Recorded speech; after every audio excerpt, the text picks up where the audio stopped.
Worried about keyloggers stealing your crypto? Let's lock your wallet down step by step. First, make sure your computer is clean. Run a full antivirus scan and use anti-malware software to catch any hidden keyloggers.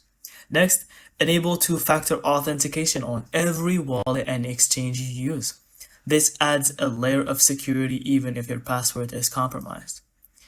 Also consider using a hardware wallet for large amounts. Devices like Ledger or Trezor store your private keys offline so keyloggers can't touch them.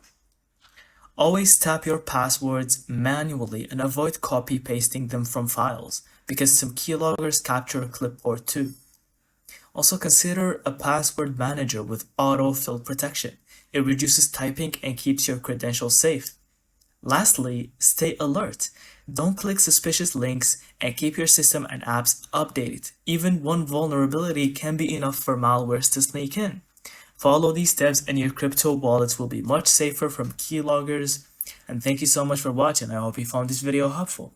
And don't forget to leave us your thoughts in the comments.